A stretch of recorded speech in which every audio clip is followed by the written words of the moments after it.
Amazing. Well, I think most people that have a brain and have the internet know that last week there was one hell of a presidential debate.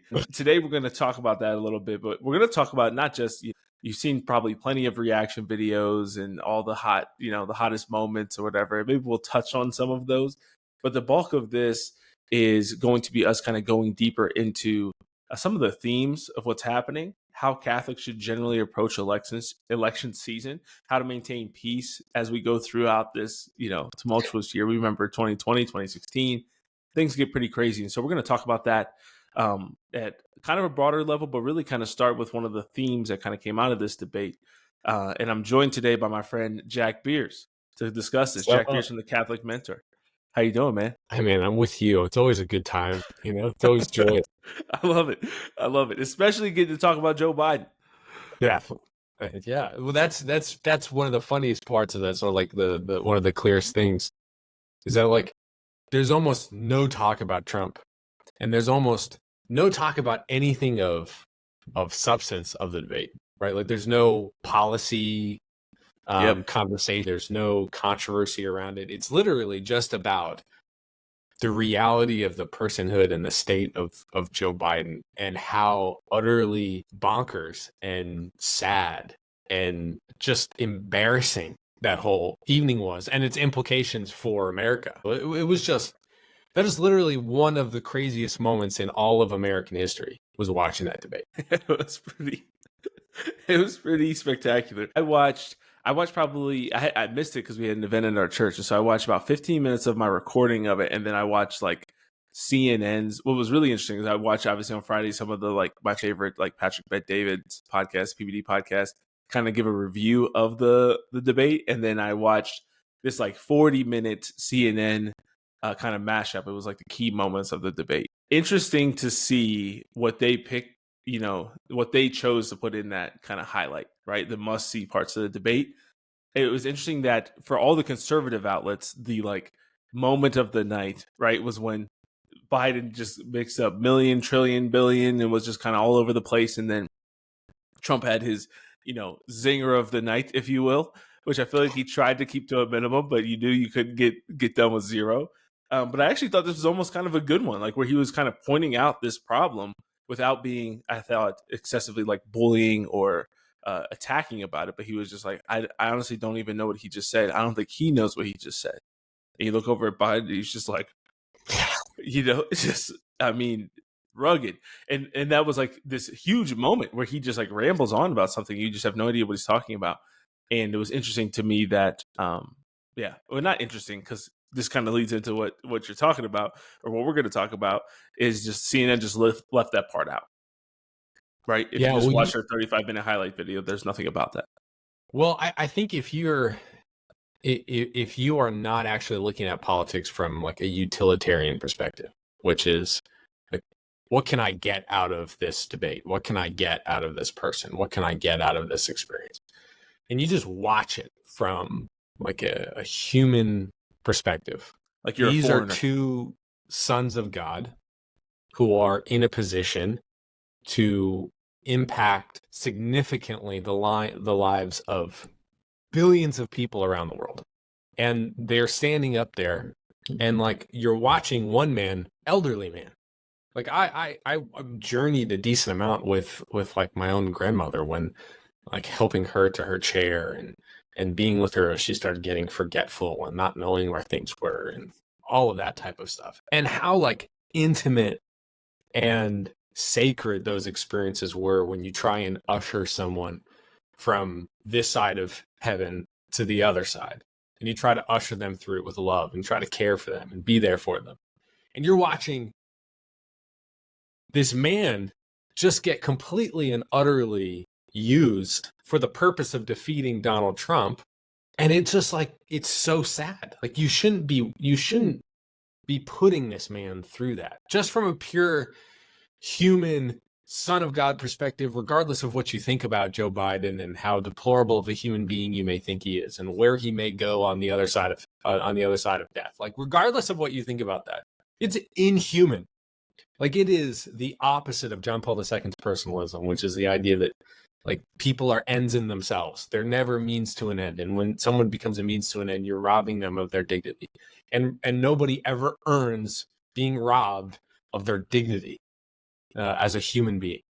So that part was really, really, really, really sad. And I felt that sadness. And then I'm watching it and I started to get really annoyed and frustrated and angry. And it goes back to basically all of what you were posting last week, Nate, where it was like, we've basically been lied to and told that we're totally mistaken, that when we watch Joe Biden fall down the stairs once a week, when we see him be like, he can't communicate, he can't actually finish sentences. When he looks lost on stage. Yeah, he doesn't know where he is.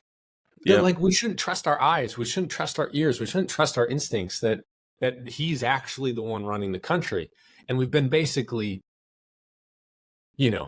fed a whole pool of lies and nonsense and ridiculousness. And it's like, the other side isn't necessarily any better either. It's not like you've been getting great information across the board. And so it just leaves you with this, like, who's running the country? Who's actually going to be the candidate? Why are we still using Joe Biden like a rag doll? And like, what do I do? And there can be so much anger and frustration and emotion that comes from it. So your posts ended up being more timely than I think you actually thought that they were going to be. That's really funny. Yeah, I think I remember back to being in Florida, and I was on vacation in Florida in 2020, and with my family, and I just remember meeting this like young woman who was very liberal, and we were just talking about the upcoming election. Right, this is like September of 2020, and I just remember talking with her about like, aren't you worried about like, have you ever seen like his gaffe videos, like the just clips after clips of him just not making any sense, of him just like being lost. And that was 4 years ago. And if you know, as you and I both, you just mentioned, and I've had a similar experience with some family members too, when you have somebody that has dementia and they're aging like that, like 4 years makes a massive difference.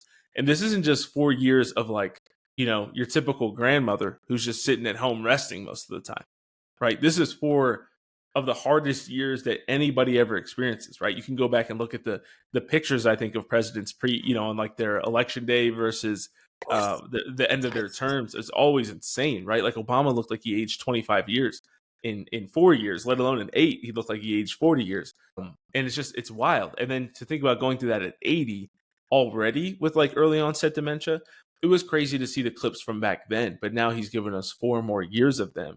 And I think, but it was funny for this talking to this girl, why this is relevant. And she was like, yeah, but everybody makes mistakes. Like he stutters or whatever. Like that's what it was back then, right? Is he just had a stuttering problem. And then it was, yeah, but Trump, he messes things up and mixes up words too. And I was just like, it's just not the same. Like the only thing that I knew is I was like, you must not know what I'm talking about, right? Like you must have never actually seen what I'm referring to. And I think this debate was the first time for a lot of people that they saw him in his like actual form, because it wasn't because even if, like I said, even if you go back and watch the 35-minute CNN version of it, it's pretty amazing to see how they just captured his best moments, right? Where they weren't getting, like, they tried to edit out some of the things where he would just be like, I don't know. And it still was pretty apparent if you were objectively watching it that he was declining. But I think for a lot of people who watched the full thing, they were like, wow, this was, and even the reporters afterwards seemed like they were almost like, this seems like it was past the line where we could tell people, or just like blow by it, right? And just like ignore it and just act like this isn't a big deal. And it was pretty crazy to see that. But I think, going back to your main point there, it is really sad on the human level that it's happening. I think it's really sad for our country that even just watching it, I'm not, and I'd love to hear your opinion eventually on what you think about Trump. I am not a massive Trump supporter. I don't have a MAGA hat in my office or bedroom. I obviously will be voting for him this fall, but I am not somebody that is like, this is, he's our savior, like some conservatives, even some Catholics believe.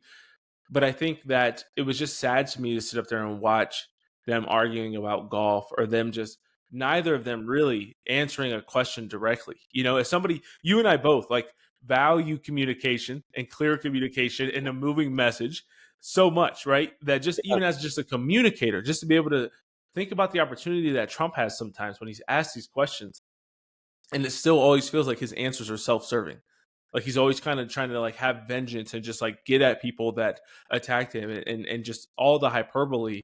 And it's just like, just be a normal person for 30 consecutive minutes and you will win 49 states. It's like, it's the easiest thing of all time. And I'm like, I just truly believe that Republicans put up the only person who I think who could lose, which is why it's going to be crazy to see what happens in November. You touched on a number of things there, and I want to hit both, because I have never voted for someone who's become president. I am over. That's really funny. My first election was 2008, and I am over. I have not voted for the main election. I have not voted for one of the main party candidates since 2012, and I'll share why about that. And it had to do with what I intended. So like, if you're a content creator, you know the state. Like, I don't wake up in the morning and write a post for that day, or record a video for that day. I will pre-write it or pre-record it. Like, I'm going on vacation this week. Like, I have 2 weeks of posts set up, and my original post for the day after the debate was like a post on integrity. Like, we need to have a conversation about integrity in America. Being president is not a little bit about character or kind of about character. Like, it is all about character. Like, character is everything. Like, you have somebody who needs to make a good decision for a whole lot of people, and like, character is everything. But because I'm watching this debate, I'm like, that post is no longer relevant. And so I woke up that next day and just wrote this post about like how sad it was watching Joe Biden. And this guy posted it, and I've heard this comment before over and over again afterward, which is like, it doesn't matter. I'm still voting for Biden. Trump cannot get into office. It would be a complete and utter abject disaster. And I'm like, I would totally understand if a Democrat was like, Kamala Harris needs to be president of the United States like right now, because the whole world watched an incapacitated American president, and that's really dangerous. And then someone needs to come in and run against Donald Trump like yesterday, because it has to be anybody but Trump, as long as they're actually a coherent person. Like, they can put sentences together, which I think disqualifies Kamala Harris. So they probably need someone else. But that response to just literally a reflection on like how sad it is to watch a human being like Joe Biden just basically fall apart on stage and get utterly embarrassed around the entire world. And this guy's like, doesn't matter. Like, Trump's got to go. The inability to actually see things for what they are, because you're so blinded by hatred or despising of the other person. That is a huge problem in American culture. Blind allegiance has become a massive problem in the American culture. Like, even just look at it from like a Christian perspective. Every other month for the last 9 months, a mega church pastor has been scandal. Like, he's been removed. And there's just been like this huge scandal. There's been like 9 in the last 15 months. It's like, why? Because it's blind, utter allegiance to this person, to this individual. And you can't see what's in front of you. Like, if you had to, if you were forced, if I couldn't write another name in the ballot, you would have to put Donald Trump in, because otherwise you're electing somebody who you don't know, because somebody else is going to be president that you don't know. You don't know who they are. You don't know what they're doing. You like almost have to. Now, thankfully, like I'm not going to vote for either of these dudes. But thankfully, I have the ability to be like, no, integrity is the most important thing. I'm going to vote for the person, the public figure with whom I think has the highest form of integrity. But still, like, to be that blind that it's like, nah, I'm voting for the guy who's probably going to die. Like, sometime soon. Like, I'm going to vote for him. is just asinine to me. It's just absolutely mind-boggling blindness. It is wild. And I think 80%, maybe 90% of the country operates that way. Obviously split down the middle on either side, but you had similar stuff. I feel like you talk to some Trumpers that are just so diehard, that it's just like nothing he did was wrong. And I'm like, but don't you hate the Jamba Juice that we were all forced to take in 2020? And they're like, yeah, no, that was terrible. It's like he rushed that. Like that was his. Remember when he was taking credit for it until you guys didn't like it, and then he was like, oh, kind of pulled back on it. It's like he actually shut the country down. Like 2 weeks to slow the spread. Like he was president. He actually gave the country over to Anthony Fauci. Like there was some bad things that happened. And in the first 3 years, I think you have a lot to stand on. There was a lot of great things. The Rona was obviously unprecedented and obviously difficult and just like a crazy and insane time. But we can still assess that, from February of 2020 through January of 2021, he was not stellar, right? In a number of different ways. And Yes. I always point to even just like say what you want about the election and the problems with the election. Ruining the Georgia election by telling Republicans to not go out and vote and losing 2 Senate seats. I'm like, that is, to me, like very, very problematic and was one of the most selfish things he's ever done. And I don't buy this. He's so selfless. He could just go be wealthy somewhere, which even he kind of mentioned in the debate of saying, I wish Biden was a good president because then I wouldn't have to come back. And it's like people underestimate the power of hubris, the power of pride, the power of being, so desirous of power and control and fame and the devotion that he gets from people. And I'm like, I don't think there's anything that would prevent him from having 4 more years of that and staying in the spotlight. And you can see that by the way he handled everything that happened at the end. Every time I drive out of the development of where we live, like down the main road, like there's a huge sign on the right-hand side of the road. Like, thank you, Almighty God, for Donald Trump. And like this huge sign with this message of like complete and utter obedience to somebody who is so obviously a narcissistic liar. Like, is he capable of doing good things? Did he do good things? Did he absolutely, if we ever talked about policy, like, did he absolutely crush, in my opinion, every question on foreign policy? Like, that's the only thing of substance he did. Like, I love what he said about that. I could be a total fan of that. But he is a huge part of the whole problem of American politics of like, eye for an eye. Well, because you did this, now I'm going to do this. Like, Donald Trump is literally, he has to become president. Otherwise, he's going to spend his final days in prison. Like, that's going to happen. So, like, he's desperate. He's got to win. Like, he has to do that.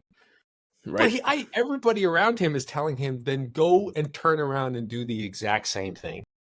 And it's like the level of moral impropriety, deplorability, and acceptance and tolerance that we have for things we should never tolerate is an indictment on us as the American people, that we find it acceptable and even entertaining to watch a human being basically become famous for demeaning other people. Right. It's like a total indictment, and it's like I can't stand for that. And the Trumpers get after me so hard. It's like anything but a vote for Trump is a vote for the other person. And it's like, like, I have my free will, you have your free will. I have my vote, you have your vote. And what I do with that is meant to reflect my belief and my relationship with God. And I can understand and respect someone who's like, I have a single issue, and that single issue is the most important thing, and like, I'm going to be over here. But to do so blindly to the negative ramifications and what we're doing, like, we're doing an ends justifies the means strategy that always ends badly. Always, in your life, in politics, in culture, ends justifies the means will destroy you. It just will. Yeah, that's so real. It is pretty crazy to see people, just be so allegiant to that. I think your point about being famous for yeah, making fun of people or attacking people and things is really interesting, especially how many Christians or people just view him as Christian is really interesting to me. But I also think it's so easy. Like I said before, just with the communication piece, right? Like it's just so simple to just um yeah, have some integrity, to have some honesty, right? To have some form of like, hey, yeah, we're in a mess. This is really messy. Even just to say the questions about, I thought these were somewhat interesting and telling too. Of like, well, you've said that you will go back after your political opponents if you get reelected, even though you felt like they wrongly attacked and came after you. And it's like, to me, the character based, principle based response that I think you would have found from some of our founding fathers is, yeah, this really sucks what they did to me. And I think it's really wrong. I don't think that putting this dementia patient in prison is going to solve our country's problems. Yeah. Right. Like, should there be justice and should things be carried out? Yes. Do we have a corrupt justice system currently? Yes. I will leave it up to them to decide who they're going to prosecute and who they're not. I will not fire or hire anybody based on whether or not they're willing to investigate the Biden family. If they feel like there's evidence against anyone in the Biden family for crimes, they are free to prosecute them. They will not be doing so at my command. Right? Like, simple things like that people, I think, even in the middle, a lot of middle people would be like, okay, like that seems pretty fair and reasonable. Yeah, like like you're not going to try to stick. I've got bigger fish to Yeah, fry, right? Like I've exactly. got bigger fish to fry than imprisoning my political opponents. We got to end these We wars. should We got probably stuff be we got to thinking do. along those lines. Exactly. So what? Yeah, it doesn't make any sense. Yeah, but just the inability to do that is just really really mind blowing to me. But yeah, just kind of going. Go ahead. I would say it's the antithesis of your very podcast, right? It's like you're seeking excellence, right? You're looking for people who elevate your life, who don't say like who you are is good enough. It's like, nah, you're not good yet. You like make progress, take steps, get better, seek excellence, right? Like you want to be improving as a human being, and you want to have high standards, and you want to push people to reach those standards. Like we want a leader who is going to elevate the country, who is going to hold a higher standard and be a standard bearer of integrity, honor, courage, fidelity, and goodness in general, right? Like we want someone who's a standard bearer of that, and not like a, don't worry, folks, I'm going to get the revenge you so badly want. Right. I'm like, I don't want revenge. I want excellence. I believe actually that, I actually believe that God will have his revenge. Like, if Joe Biden has corrupted his entire life, and I know the things that he's promoted, and I understand the spiritual ramifications of that, and I pray, and we should pray and fast that he be spared from that, or that he repent, via repentance. But I believe that if he dies unrepentant of his sins, that like God will handle that. We don't need, that's not our role to be like, I'm going to get back there and get vengeance. I don't want you to get vengeance. I want you to get the country back on track. I want you to secure the border. I want you to end the wars abroad and stop sending all of our money over there. That's the kind of stuff that I want, like this idea Amen. that you're going to get back at people. I don't care. I don't care about Donald Trump, so I don't care about the people who hurt your feelings. That doesn't bother me at all. I don't share that frustration with you, and that's somebody coming from somebody who's very conservative. So imagine how a centrist feels, right? Somebody who finds himself in the middle. But just that lack of understanding and the ability to win the votes in that way, to me, is it's so strange. But I just think it's so sad how we've gotten ourselves in this position, this situation where these are the options. But I want to talk more generally about, going back to some of my posts from last week about how you kind of approach you, and you shared a little bit already, obviously, with like your approach to voting. But what is your general approach to politics when it comes to staying aware of the things that are happening? Like, do you encourage Catholics, especially, to watch the debate? Do you encourage Catholics to read the news, to watch the news? Like, what is kind of your approach to staying politically informed, and how we do that as Catholics? Yeah, I generally have two pieces of advice. The first is experience as much of it firsthand. Like if Biden's going to have a press conference, if Trump is going to have a speech, if there's going to be a debate, like experiencing it firsthand, not through a filter. Like you kind of need to do that, because there's not necessarily a regular source that you can go to. And then the if you can't do that, so the caveat to that, it's like where you go for information, unless you have a pretty objective source, like an expert on a subject. Like I remember posting on Trump's verdict of being guilty. Like I found a professor from Yale who broke it down in an incredibly objective way. It's like, okay, like unless you can find something like that, you have to go into consuming content, consuming information that the person giving you the information has an agenda and that they are trying to do something to you. They are literally trying to elicit something within you for their own benefit. So you have to be able to go into it. It's like this, and this is the second piece of advice. Like, let's say you and I were going down the street. We were hanging out together.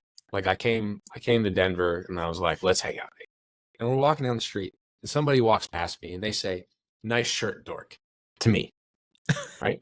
Like it would be reasonable for me to be a 2 or a 3 level angry, right? Like I'm like, what? Who does that? I don't even know this person. They're Out of like, 10? nice shirt, dork, you know, Out of 10 or yeah, out of 100? yeah, Out of 2 out of 5. 3 out of 10. Yeah, 2 out of 3 3 out of 5. And if I was like, dude, can you believe that guy? You'd be like, yeah, like that was ridiculous. What's up with that? But if I was With a a 9 smile, out of with 10, a smile on my face, probably. with a smile on your face, you would laugh at it, right? You'd be like, that was so ridiculous. Yeah. And you may even think it's a weird shirt. You may be like, well, he's got a point, right? And I would be like, who does that? But then it would immediately calm down, right? Like it would just be like, okay, Yeah. that's fine. But like if I punched the guy in the face, right? You would be like, why are you a 9 out of 10 angry instead of a 2 out of 10 angry? Like if you find yourself watching something and you start having an excess amount of emotion in response to it, of outrage or desperation or aggressiveness, it's like you have fallen into their trap. Yeah. And you are either watching. About time to turn that shit off. It's time to turn it off and like not go back, you know? And so like I try to tell people, like, have someone in your life who can gauge the intensity, who can say to you, hey man, I understand that like you've probably been lied to and Joe Biden is probably not running the country, and that's like a pretty big problem and a pretty big offense.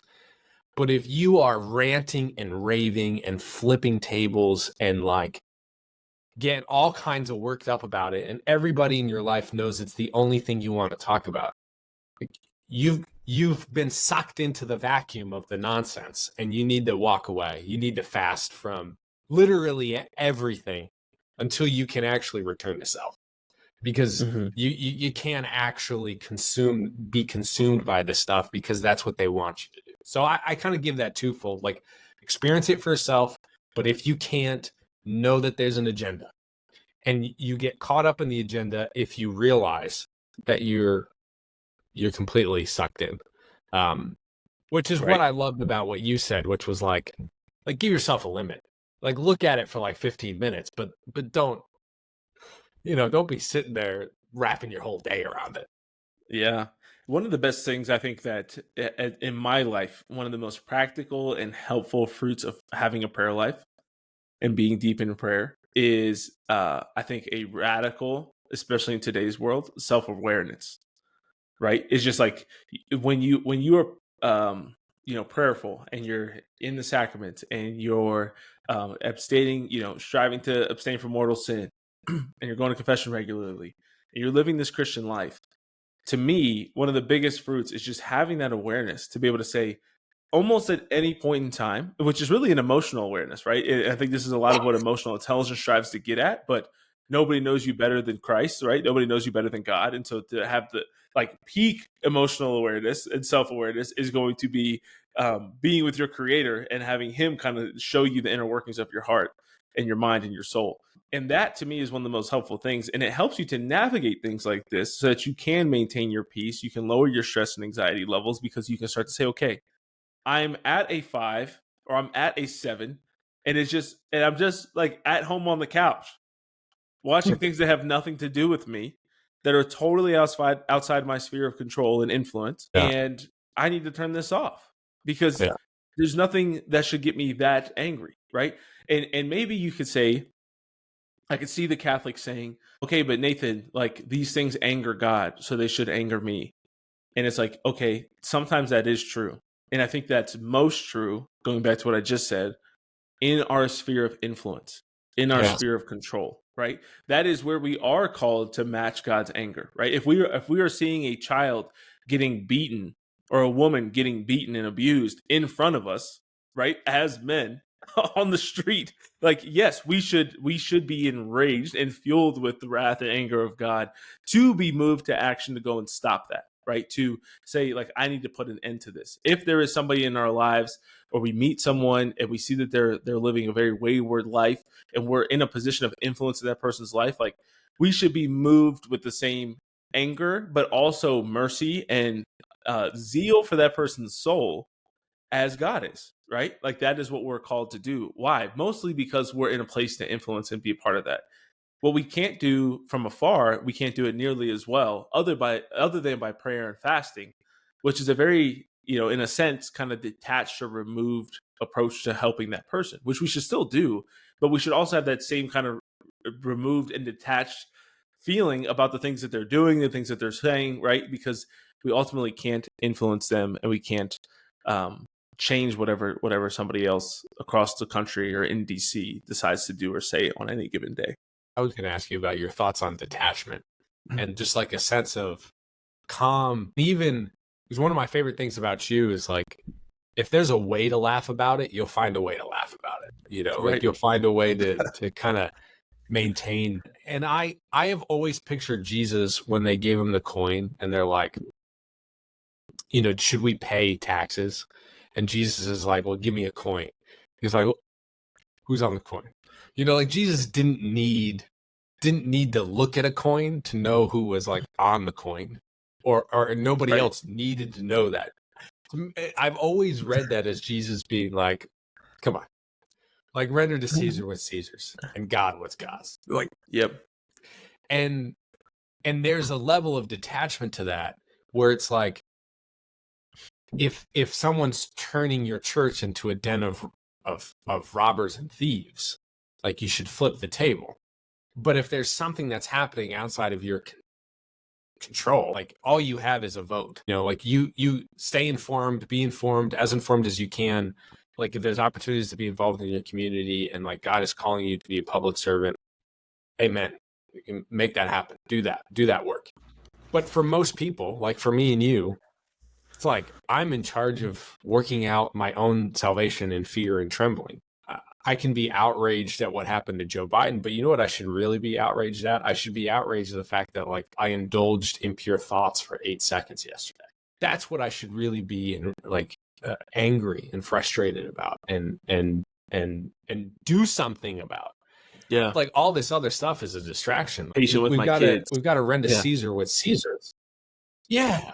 Yeah, like am I praying with my kids? Am I doing more stuff with am I present to my kids, or am I present to my phone because I want to get the hit of, okay, like what are people, like what's the Daily Wire saying about it? What joke is Michael Knowles making as a mockery of Joe Biden? Like let me listen to whatever in order to have some sort of experience. It's like there ought to be a level of detachment. Even if you're right, people, even if you're right and democracy ends with the election of Joe Biden, you know who's still king of the world? Jesus. Even if it starts happening to be Christian persecution, I don't want any of that to happen. I don't want any of that. But you know what? I'm not made for this world. You are not made for this world. If that's what needs to happen, that's what needs to happen. And the whole time, all I need to focus on is my own personal faithfulness. And that perspective is just missing. Absolutely. Yeah. I always coach people, or encourage people to kind of find what I call the virtuous mean on this, which is to be informed, but not obsessed, but also not apathetic. Right. So I think like informed is the middle ground in between apathy and obsession. And I think the importance there, and honestly, I think it's almost a 50-50 split amongst people who are going to mass on Sunday. I've talked to a lot of people who are just like, oh, it's just too much. Like it's too complicated. Or it's too negative. And so I just like totally detach. And then it's funny to me, and even I've known Catholic speakers who have said things like that, right? And they'll just say, like, this is too much. Like, I don't want to get involved because either way I get hate from both sides if I say anything. And I'm like, a lot of you kind of disengage from this, and then they'll be like, Gen Z is so weird. Gen Z is so different. Like, how do we evangelize to the youth and to the young people? And it's like, well, they've been formed in this stuff that you've just been ignoring and avoiding for years, and you just didn't care. And now you're like, we don't know how to reach them. And it's like, yeah, because you just stayed out of culture entirely, right? This whole like in the world but not of the world, like they're just like, no, let's just be out of the world and not of the world. And then they're like, why can't we relate to anyone? Why can't we understand what they're saying?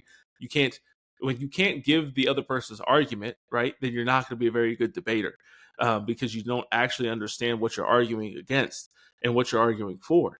And that's what a lot of times we kind of take that approach where it's just like, we have so many good points when we're arguing for faith that we're just going to reach that. But it's like when you start to understand the wounds that the world has created in these people, you can speak to it a little bit better, and you're going to have a better approach to it. And then the other thing that you said that made me think of is, I'm always, without obviously being like hyper fixated on negativity and the devil, I always like to interpret things through the lens of the screw tape letters and just thinking about that, right? That if you genuinely had a demon assigned to you, similar to how you have a guardian angel assigned to you, right, from the netherworld, if you had somebody that was assigned to you to try to like get you off track, thinking about, and I always say the 7 pillars and social being one of them, which all of this kind of falls under. The 7 pillars are the areas that I think the devil likes to generally use to try to pull you away. And the social is a big one. And so I think a lot of times we're on the right side, on the Catholic side of things, or we feel like we're on the right side of things. Being generally what is viewed as conservative in today's world, in my mind, is what will align mostly with the church teaching. Not 100%, but generally speaking, in the cultural and social issues. And I think a lot of people who find themselves on that right side will feel like, I'm safe now, right? Like the devil uses politics to get people to be pro-choice, or the devil uses politics to get liberal Catholics to take their kids to pride parades. And it's like, yes, he does. But what does he do on your side, right? If you read the screw tape letters, the devil is so good and effective. Not good is a weird word to say the devil. The devil is so effective, right, and manipulative, because when you read the screw tape letters, you see screw tape is writing to Wormwood, and he's saying, if he goes left, do this, and if he goes right, do this, right? If he goes east, do this. If he goes west, do this, right? If he does this, then this is how you handle it. If he does this, then you can make it this way. And that's how he'll kind of even approach virtues, right? Like he basically talks about that, how like the virtue can be in the mean. And he's like, if you can get him to go in either direction, he's like, it doesn't matter to me. Right? Either way, if you get him to fall into sin is good. If he's going to be self-abasing and hate himself and fall into, depression and be suicidal and all that, great. If he's going to be egomaniacal and, prideful, great. He's like, I don't care. It doesn't matter to us, right? He's like, sometimes the one that we think is the better, they have more fun with, right? He even kind of describes it that way, that they're more fun to see in hell. And I think that's what we have to be thinking about is, okay, even if I'm on the right side, if the devil can get me to be pro-choice, to have all the, the Catholic views on things, still love the poor, right? But then be anxious and worried constantly, showing that I don't have trust in God, showing that I've put my faith in man, not in God, that I'm living for this world, not for eternity, right? If they can get me to stay up late scrolling Twitter, seeing, like you're saying, people roasting other people, watching the reaction videos, and then I miss my prayer in the morning, right? Or I just have a different spirit as I'm going about, and I am just more anxious and angry with my family and friends, and I'm bringing other people down. All the social circles I'm in, I'm always sharing the negative, bad things that are happening because there's nothing else I care to talk about. It's like maybe that's the devil's approach to getting the people who find themselves on the quote unquote right side, which I largely agree with. I would say that if you have those positions, that's an important part of your salvation, right? I do think that being pro-abortion is negative and has a negative impact on your salvation and your sanctity. But I think that you can be pro-life and unholy. And a lot of times people don't realize that, exactly what you said about, I need to work out my own salvation first and foremost. And I think that as I go deeper and deeper in that journey, I start to see how the saints viewed that. And I've had a real, just eye-opening experience, especially through St. Catherine of Siena, of just how our approach to politics can be so wrong, and we're putting our attention and our efforts into the wrong things sometimes. Well, it's It's the false idea. Like, I think what the devil wants you to believe is that holiness is a list of views and practices and tendencies. That it's like a checklist. It's like holiness. Okay, praying every day. Sacraments. It's being pro-life. It's voting Republican. It's doing these things, and it's like the spiritual masters were all really consistent about this. Like, holiness is the word we use to describe the intimacy of your relationship with Jesus. That's what holiness is. It's like, wow, what is that air about Mother Teresa? What is it about her presence? What is it about the way that she speaks and how she looks? It's like, we have to have a word to describe that. We have to have a word to describe the image of Christ in human form in the world. And that word is holiness. That word isn't necessarily Catholic. That word is holiness. That word is not Republican or Democrat or pro-life or pro-choice. That word is holiness. And one of the ways in which you can kind of self-discern if you've fallen off the path is, am I obsessed with something I have no influence over? Okay, that's one check. Am I obsessed about something I have absolutely no influence over? Okay, like, you have no influence over what CNN puts on the news or what MSNBC puts on the news. Okay, you have no influence over that. Literally, your only technical influence is just not to watch. So it's like, if you're excessively angry about that thing, it's like, okay, it's probably being used and working against you. The second thing is, if you try and purport a solution that actually is not a solution. So all these people who are like, the election is the solution to our problems. Like, who is president is the solution to our problems. Okay, who is president has ramifications. I'm not going to deny that. All right, but here's something from one of my heroes, and he's a flawed man too, and a flawed leader. But one of my heroes is John Adams, and I love George Washington, but Adams might be my favorite founding father because part of him was fallible, and I just sometimes Washington is just lifted up as like this demigod, and I love Adams was a little bit. He's a lot like Peter to me, and I had a lot of attraction to him. Anyway, so in a letter to his wife, Adams said, "Human nature, with all its infirmities and deprivation, is still capable of great things. It should be your care, therefore, and mine, to elevate the minds of our children and exalt their courage, to accelerate and animate their industry and activity, to excite in them a habitual contempt of meanness, abhorrence of injustice and inhumanity, and an ambition to excel in every capacity, faculty, and virtue." It's like, that is what you have within your control. That is what you need to be spending 99% of your time and energy on, is you being an example of someone who elevates your mind, exalts, intensifies your courage, accelerates your industry, have contempt for meanness, abhorrence for injustice and inhumanity, and have an ambition to excel in every virtue. Like, that's 99% of your life. And anything that is trying to swap the balance is trying to put you like, the pro-life movement is all on your shoulders. It's not. Right.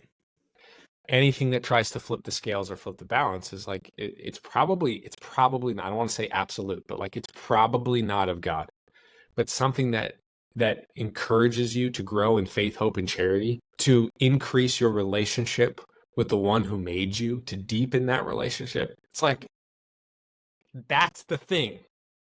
That's the thing. Everything else, like Jesus said, seek ye the kingdom of God, and all things shall come to you. Okay, all things.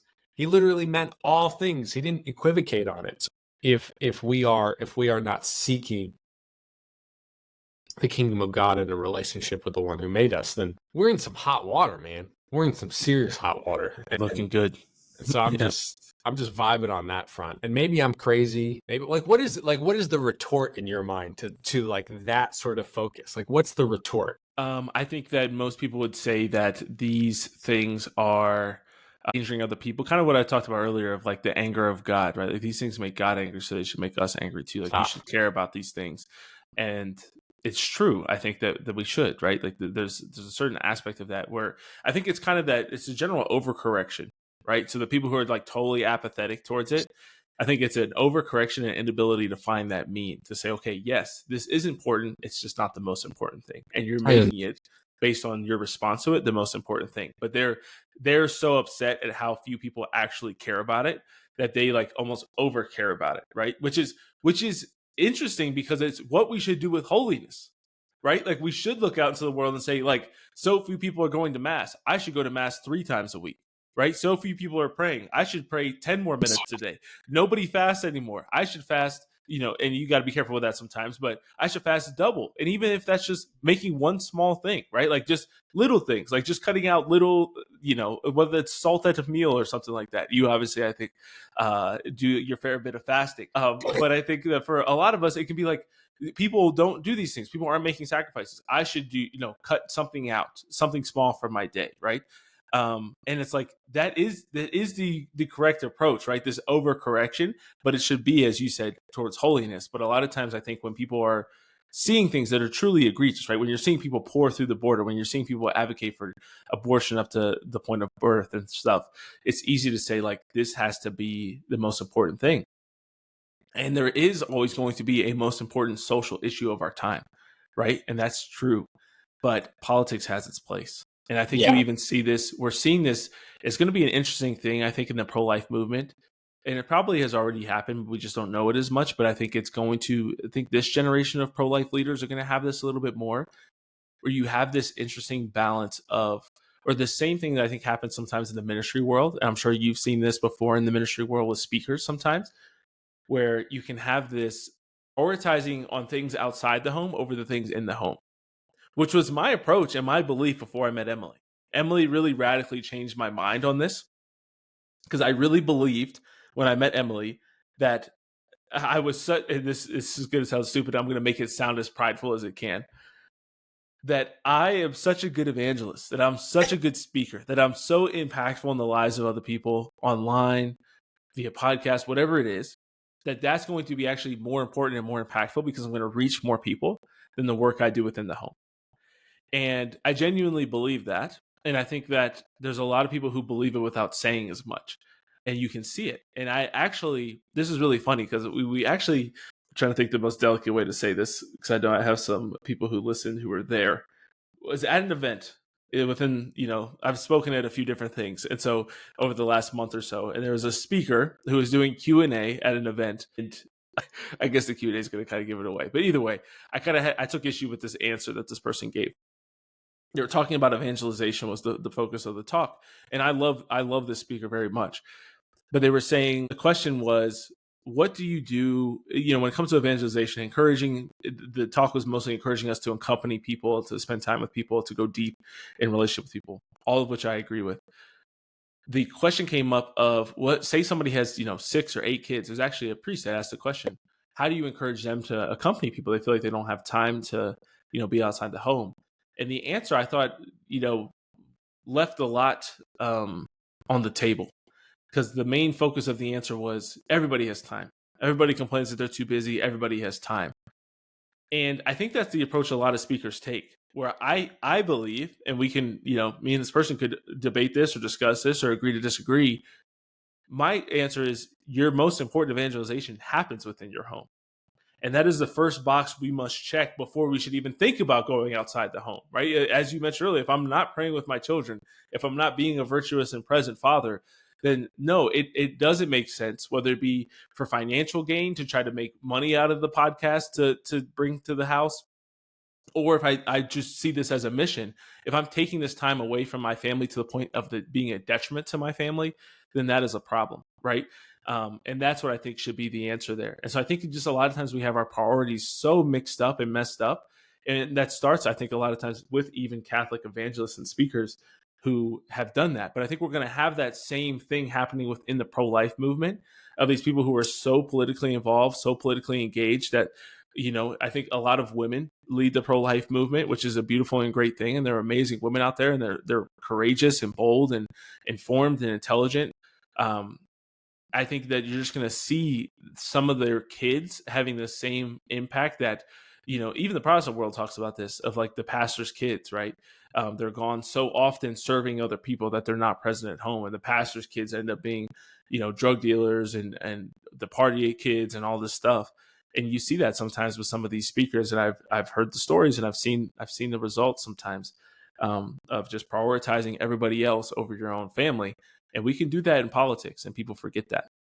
Well, I have actually witnessed this in you. Like I remember driving 2019, like driving in cars with you, and you just really getting after it from a political perspective too. Like Yeah. I mean, it was like a constant aspect of the dialogue. And I even responded to you. I think I did it both in text and in public. Like, you're clearly married now. Like, God into marriage. And when God calls you into marriage, right? Like your big V vocation happens in the home. It's like, if God calls you to be a priest or to be a religious, God calls you to spend yourself, to become a reservoir, and the overflow goes all the way out into the world, and it's for the world, and it's for the people of the world, and it's for evangelization in the world. But the moment you become married, it's like your pool becomes a lot smaller, and your priority is really the people within the family community. And this was a lot simpler, say 100 years ago, 200 years ago, when work, commerce, church life, community life, it was all immersed within the same grouping of people. It was like a town Yep. of 200 people, 250 people with not great means of transportation. And you're like, these are the people God has given me, and this is my duty. And my duty is to my family, and my duty is to the people I go to church with every single Sunday. And that's it. And now, because we can travel everywhere and we can do all these things, it's like you try to have both at the same time. And there's a cost.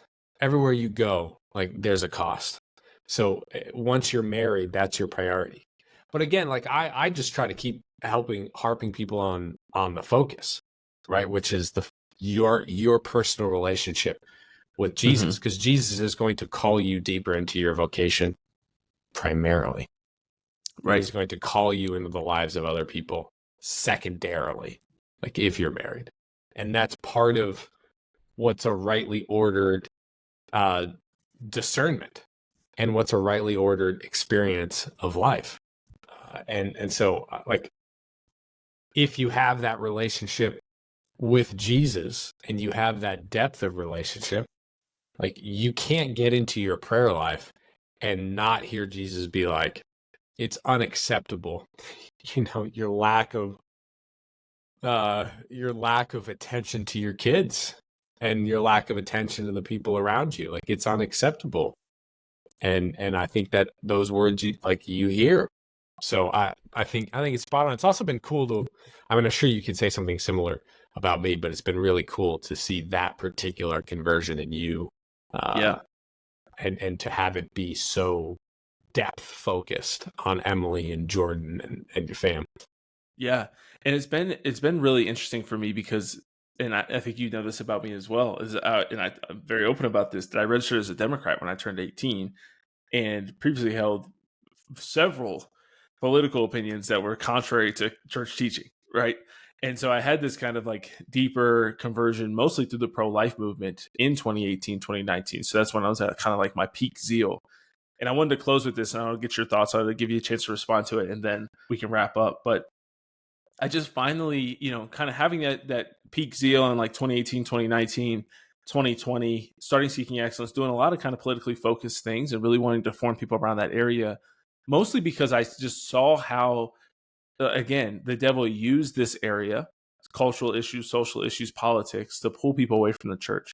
Start to tug at the goodness of your heart to get you to, feel compassion and empathy, excessive compassion and empathy for the pride movement, right? And actually start to promote their ideas and their ideals. Same things for the abortion movement, same things for a number of different things, right? Using BLM and racism to actually start to promote Marxism and socialism, and just kind of stealing people away and pulling people away from the church. And how many people I knew that left the church because of political and social issues or church teaching on morality. And so I started to really address that, and I thought that was an important part of evangelization. And I still believe that. That's why we're doing a podcast like this. But it's just been amazing to me how every time that I felt, especially when I was doing the BLM stuff, you remember this, when I was doing the black and white like me letters and all that kind of stuff. There was definitely a moment there where I was getting hit up and was like on the Prager Force and Student for Life ambassador and all these different things. And it was kind of like, I could become one of these like political ambassadors. Like I can get people worked up. I can comment on the thing. I enjoy talking about the stuff that's happening every day. And I always just had this push to be like, no, like excellence is your thing, right? Like seeking excellence is your thing. That is your mission. That is your message. And it was just always very prayerful. Like that was what God wanted me to do. And he's like, this other stuff is cool. You can dabble in it, right? You can post, you can do some reels, whatever, some podcast episodes on it. But seeking excellence is your thing. I need you to stay focused. And I never fully understood that until, and I'm still obviously growing in my understanding of it. But I had this moment that just happened really last week. I started reading the Dialogue of St. Catherine of Siena, which is why I've been talking about her the last couple of weeks. And there was just this moment reading about St. Catherine's view to souls that are lost, and not lost as in like in eternal damnation, but lost here on earth, right? People who have rejected the faith, have never known Christ, or just, are just not living a Catholic, a faithful lifestyle. People who are lost, not living a Christian lifestyle, let's say, lost out there in the world. I started to realize that I just had this like almost vision and image that came to mind in prayer of what I think a lot of times we do. And I actually had to bring this up in my men's group because we've been reading Isaiah. And there's a part of Isaiah that makes you feel like justice will be served, right? Thinking back to like what we talked about with Biden earlier and like God's revenge and vengeance is mine, says the Lord. Like all of that is real, but we shouldn't necessarily rejoice in it. And I think yesterday's readings were actually very, insightful on this topic. Whereas I read the first reading at Mass, which is funny because I only read at Mass. Sorry, I'm having some camera issues today. My freaking office is too hot. So we'll finish Sans camera. But I had this moment in prayer where I'm thinking, basically back at Calvary. And I'm thinking about Calvary and how a lot of times we rejoice in the fact that God's going to have his vengeance, right? That people are going to be condemned, that all the people who persecute the church are going to be sent to hell. Like sometimes we can like legitimately feel it can be peace giving, right? But sometimes we can even like rejoice and like almost laugh at that. And I kind of had this image of being at Calvary and thinking about the Roman soldiers who are crucifying Jesus, and thinking about Mary and St. Mary Magdalene and St. John, right, who are sitting there at the foot of the cross weeping, right? They're moved, they're sad, they're not laughing at the fact, and they know Isaiah, right? They know that like these soldiers, if they don't repent, like they're going to be deep in the pits of hell, right? Like they literally were the ones that like drove, and think about like the Jewish leaders who did the same, right? Like they recognize that it's actually they're moved by compassion and sadness, not just that Jesus died, but the fact that these people that their souls are in danger, right? In grave danger. St. Catherine holds that same position.